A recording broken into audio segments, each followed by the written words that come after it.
जय माँ इंद्राक्षी, जय अम्बे। इंद्राक्षी धाम में सभी साधकों का हम हार्दिक स्वागत करते हैं।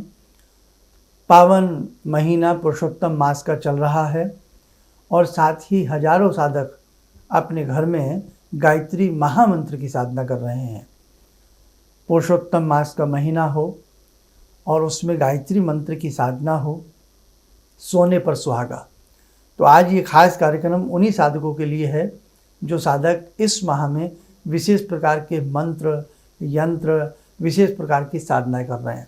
तो ध्यान रखना, आप सबको मालूम ही है कि 3 वर्ष के बाद पुरुषोत्तम मास की प्राप्ति होती है और पुरुषोत्तम मास में जो भी साधक साधना करता विशेष प्रकार के से अपने इष्ट मंत्र की, गुरु मंत्र की, गायत्री मंत्र की, जो भी साधनाएं आप करते हैं वो साधना अखंड हो जाती है, वो साधना कभी नष्ट नहीं होती हैं।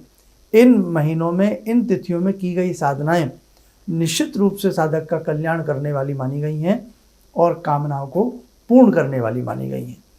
तो यदि आपको आपकी माला करने में दिक्कतें महसूस हो रही हों या आपका दैनिक पूजन जो साधक करते हैं उन्हें कोई दिक्कतें महसूस हो रही हों, तो ध्यान रखना, अपने मन को समझाइए, अपने भाव को जगाइए, अपने आलस्य को, अपनी सुस्ती को, अपनी निद्रा को त्यागने का प्रयास करें, क्योंकि इस प्रकार के पावन महीने, इस प्रकार की पावन तिथियां हमें प्रतिदिन प्राप्त नहीं होती हैं। ये जीवन है, ये क्षण भंगुर की तरह होता है ना। तो आज जीवन क्या है, कल जीवन क्या है, इसलिए ध्यान रखना, कल कभी किसी ने नहीं देखी है। जो है वो प्रेजेंट टाइम हमारे सामने है, जो है वो आज है। इसलिए इस आज को ही संवारने का प्रयास करना, और आज से ही कल पैदा होता है और इस कल से ही हमारा भविष्य उत्पन्न होता है ना। इसलिए श्रेष्ठतम से श्रेष्ठतम कार्य जीवन में करते रहने चाहिए। हम उन सभी साधकों को बहुत बहुत शुभाशीष प्रदान करते हैं। जगत जननी उन समस्त साधकों को अपना सायुज्य प्राप्त करावे और जगत जननी की कृपा से उनकी ये साधना, गायत्री मंत्र का जो अनुष्ठान आप सबका चल रहा है, वो बहुत अच्छे से आपका गायत्री अनुष्ठान पूर्ण हो। अब हम एक बात और कह देते हैं, अनेकों साधक संस्थान में आना चाहते हैं, लेकिन वो साधक इस बार कोई बहुत साधक ऐसे भी हैं जो साधना किसी कारणवश नहीं कर पा रहे हैं, या जो नए साधक हमसे जुड़े हैं उन्हें शायद इस साधना के बारे में पता भी नहीं है। तो कोई बात नहीं है, ध्यान रखना। अब हम थोड़ा सा समय आपका और लेंगे, 2-4 मिनट का, कि पुरुषोत्तम मास का जो महीना है, इस महीने का जो समापन है वो 15 जून को है। 15 जून की सोमवती अमावस्या है। अब देखो, इस महीने में एक तो पुरुषोत्तम मास की गरिमा, ऊपर से हमें गुरु पुष्य नक्षत्र की महिमा, और उसी के साथ साथ सोमवती अमावस्या जैसी पावन पुण्य तिथि भी हमें प्राप्त हो रही है, जो नाना भांति से साधकों का कल्याण करने वाली है, जिसमें गंगा जी के दर्शन, गंगा स्नान और ये पुरुषोत्तम मास का पूरा महीना धूप दीप दीपदान आदि से लिप्त होता है। तो अब हम कहना क्या चाह रहे हैं कि ये पुरुषोत्तम का महीना और इधर से आपकी साधना, सारा का सारा समय बहुत ही भगवान में कोई सोच समझ करके संयोजन किया है। 15 जून की सोमवती अमावस्या है। तो जिन साधकों ने ये साधना कर रहे हैं या जिन साधकों ने साधना नहीं की है, इंद्राक्षी धाम में आप आना चाहते हैं, हम आपका स्वागत करते हैं। ध्यान रखना, 15 जून को भगवती गायत्री के 1008 नामों से उनकी विराट साधना की जाएगी। और गायत्री की साधना हो, गंगा जी का किनारा हो, जहाँ इंद्राक्षी धाम है वहीं 1-1.5 किलोमीटर के अंतराल पर गंगा की धारा अविरल रूप से बहती हैं, इसलिए गंगा का ही किनारा माना जाएगा। तो इंद्राक्षी धाम में 15 जून को भगवती जगत जननी गायत्री की विशेष पूजा हो रही है। इस पूजन में कौन कौन साधक भाग ले सकता है? आप ये मत समझना कि हमने दीक्षा ली है गायत्री में या नहीं ली है। इस पूजन में कोई भी साधक भाग ले सकता है। आपने कहीं से भी दीक्षा ली हो, गायत्री की साधना करना सबका अधिकार है, और ऐसी पुण्य भरी तिथि में जो भी साधक ये साधना करेगा उसका कल्याण होगा। अब इस साधना का उद्देश्य क्या है?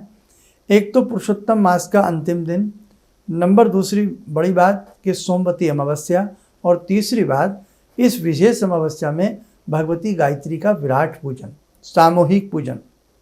तो सामूहिक पूजन जब होता है तो हमें नाना भांति से हमें लाभ की प्राप्ति होती है।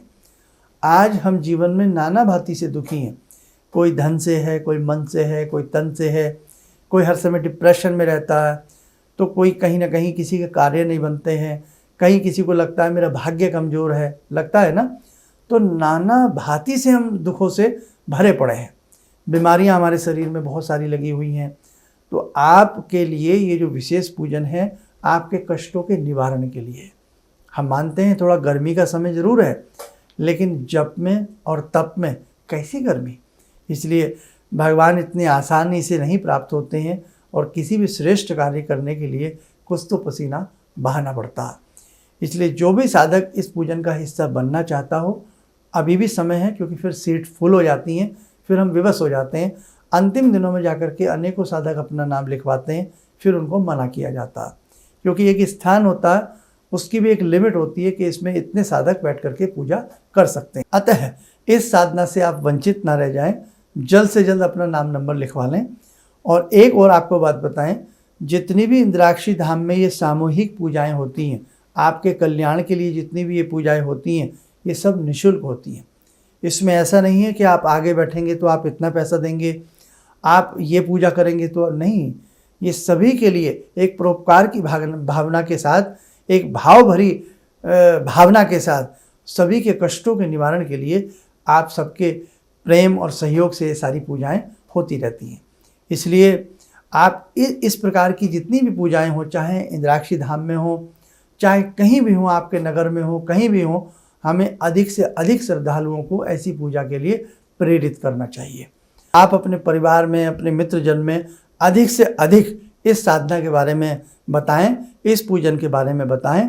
और तिथि आप ध्यान रखें, 15 जून है, सोमवार का दिन है। और गायत्री साधना कभी विफल नहीं जाती। भगवती गायत्री की साधना समय समय पर बड़े बड़े ऋषियों ने, बड़े बड़े मुनियों ने की है, और आज भी करोड़ों की संख्या में गायत्री साधक अपनी साधना को प्रतिदिन करते हैं। गायत्री जन्म जन्मांतरों के पापों को नष्ट कर देती है, जला देती है। गायत्री साधना करने वाला साधक का मुखमंडल तेजों में हो जाता है। गायत्री साधना करने वाले साधक का मन हल्का रहने लगता है। गायत्री साधना करने वाले साधक का मन प्रफुल्लित रहने लगता है, और आपके नवग्रह आपसे प्रसन्न रहने लगते हैं। आपकी कुंडली में पितृदोष, नाना भांति के जो दोष होते हैं, वो गायत्री साधना से मिट जाते हैं।